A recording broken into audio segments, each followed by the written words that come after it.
game, It Tracy. was. It really was. Hey, Tracy, who's on the show. Hey, Hi, Nikki. Mickey. Hey, Hey, Susan. Susan. Susan. And hello, my Hey, lovely Foxy. wife.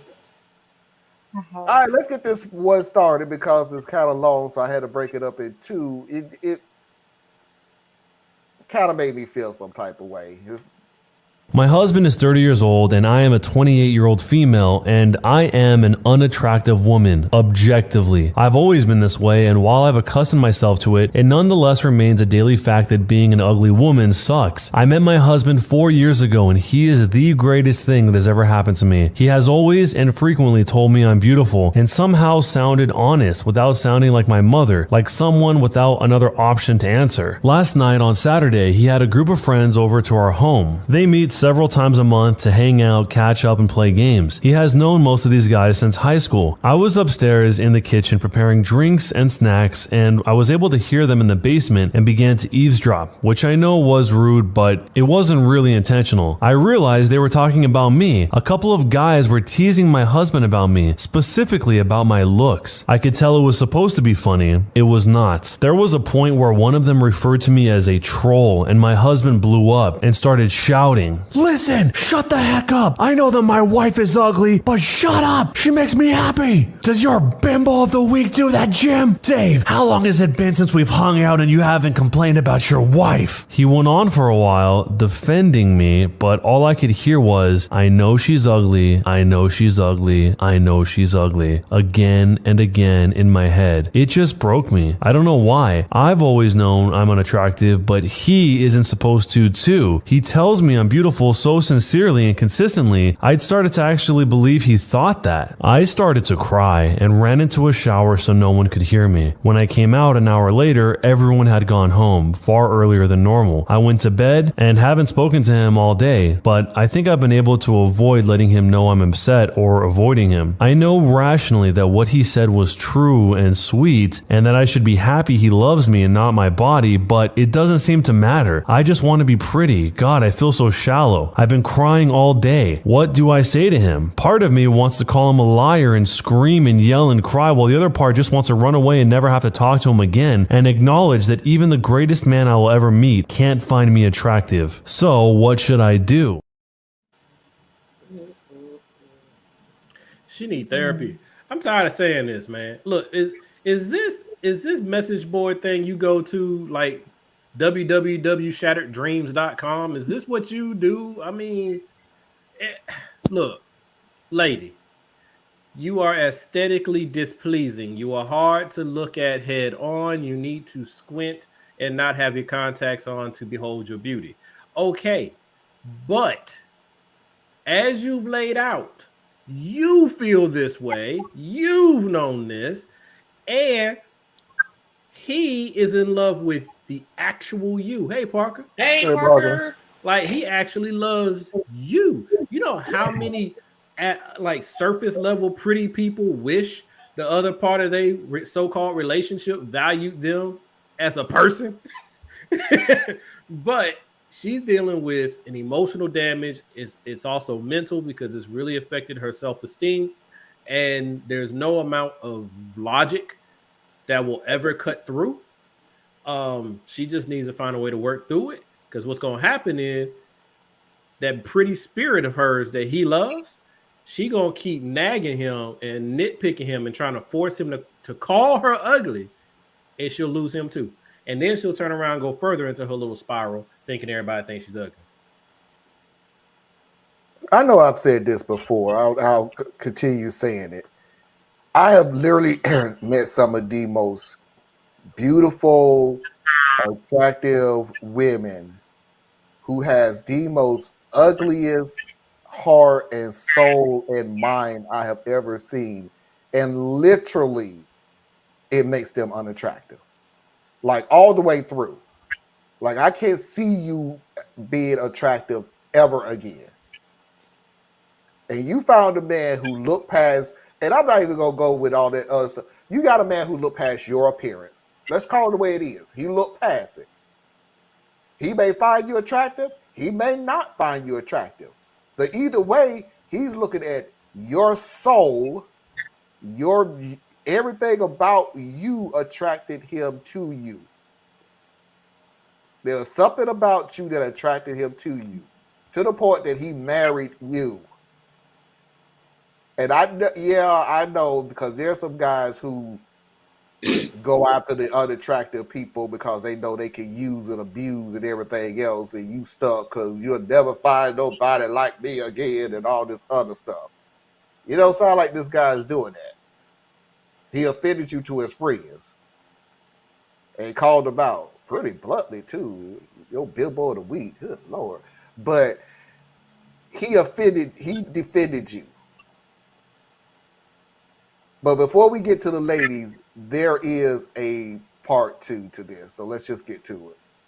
Jumping into the future, there is an update. Here's a recap from the last post. I overheard my husband admit to his friends that I am ugly, even though I knew this to be true already, and the admitting happened in the midst of him explaining how much he loves me. It makes me feel terrible, worthless, and like I lost something I'd waited my whole life for. I'd given up hope I'd ever have a partner who even liked me before I met him. I lost a lottery spectacularly at birth, and my life feels like a big joke, a cycle of humiliation and punishment I did nothing to deserve. I don't even know how to talk to him. So yesterday, after getting a barrage of support from you guys on my phone every couple of minutes nonstop all day, I decided to try and confront my husband over what I'd overheard. After we were both home from work, I told him I needed to talk. I told him I'd overheard him and his friends, and he immediately started to apologize for them, saying that they were jerks and that I should have told him I'd heard. I had to stop him to let me get a word in and tell him it wasn't his friends so much as it was what he said. When I told him what he said, his whole tone changed. I could tell he wasn't expecting to be blamed. I had the whole conversation planned out. I wanted to explain how it made me feel, how I thought he was really attracted to me, and how betrayed it made me feel to hear him say that behind my back. But I just started to cry and couldn't really communicate what I had wanted to say very well. He was awesome though, and just held me. And then after a minute started to speak like he was reading right out the nicest comments in the original thread, telling me he was just angry and didn't speak very well, that he really does find me attractive even if the world doesn't, and even if his friends don't. I calmed down pretty quick. I'd basically cried myself out the day before. He took me to his computer and showed me an email he sent to all of his friends on Sunday. I wish I could copy and paste it now, but he basically called all of his friends jerks, said they'd crossed the line from being good-natured trash talk to just being jerks, and then continued going far beyond. He said that for an indefinite amount of time they'd have to find another host. They were no longer welcome in my home. He actually said in OP's home. I thought that would make it sound like I was ordering him around being a B, but he said he just wanted to emphasize how wrong what they did was. Seeing him stand up for me again made me happy, especially seeing him do it without talking bad about me, helping me believe it really was just a heat of the moment bad word choice. He told me to wait in the room and left, coming back with the folder. He said he was going to give me this for Christmas, but that he'd get me something else. I tried to say no, but he insisted. It was plane tickets and brochures. He set up a trip in early January to this spa/hotel/resort thing in British Columbia. It was pretty mind-blowing, but I realized that it had to be several $1,000s he'd spent. We budget pretty thoroughly. He shouldn't have been able to spend that without me noticing. I asked where he got the money, and he said he'd been planning for this for more than a year and saving all the money assigned to his weekly spending money and collecting where I wouldn't notice, change from groceries, etc. When I say sometimes I'm not sure I deserve him, understand that I'm not having a crisis I need help dealing with. He's just really awesome. He's taking me out for dinner, so I have to go, but I'll be on again tonight. Everything is okay.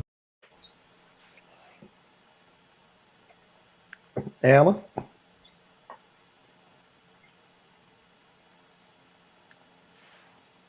I really wish that we could, everyone, learn that beauty is far more than skin deep. It's only a small part of the puzzle. As Marlon was saying, when you get to know a person, it changes how you see them. If they exhibit ugliness inside, they're going to represent that somehow to you.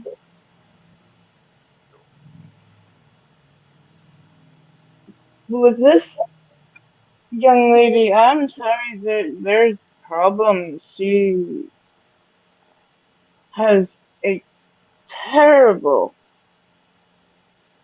lack of self-esteem. She needs complete outside, um, what's the word? Intervention. Affirmation. Help. Affirmation.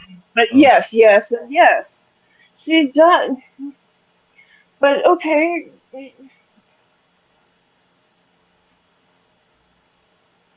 she has TV shows, she has commercials, magazines, everything telling her that she is not beautiful.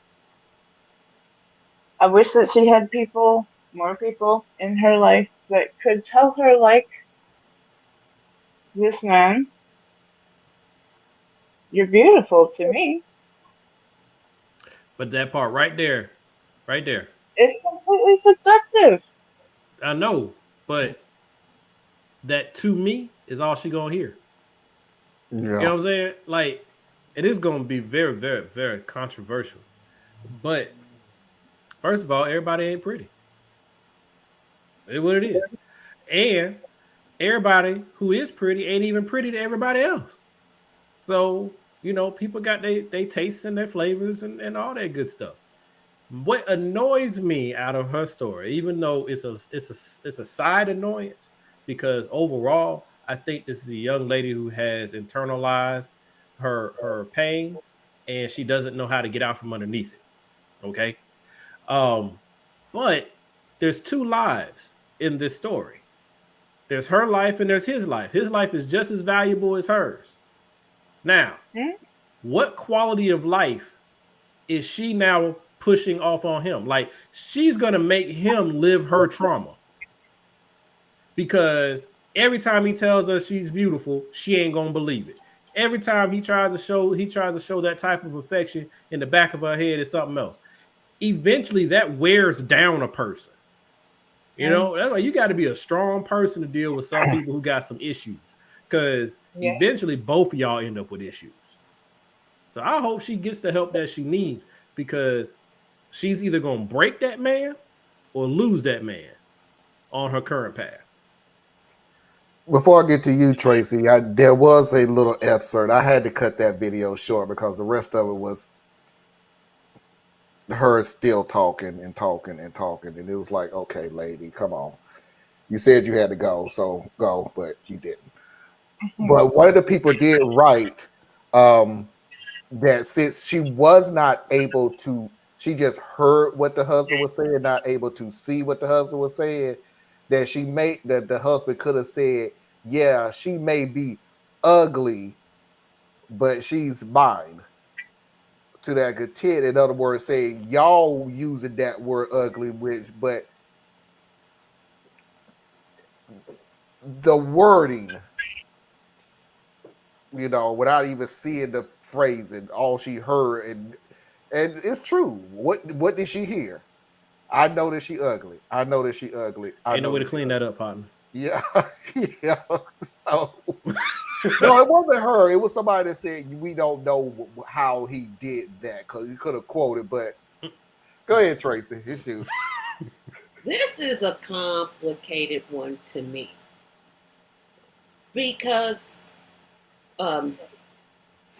like everybody else, I've dealt with this specific comment the majority of my life. I've had magazines to compare myself with. I often found myself comparing myself to, you know, models, women who I see, women who I admire, etc., etc. And it's never good. It's never good because you're when you don't have self-esteem, you're always finding something in them that you don't have, and you wish that you had it. The only thing that I can say is, and yeah, I'm going to do a little Bible quote here, but here it goes, that she has to realize that she is beautifully and wonderfully made. And until that gets in her head, she's going to keep doing this over and over and over again. And it's a hard thing um, to do because society, every portion of society tells, especially women. Men can get away with looking any old kind of way.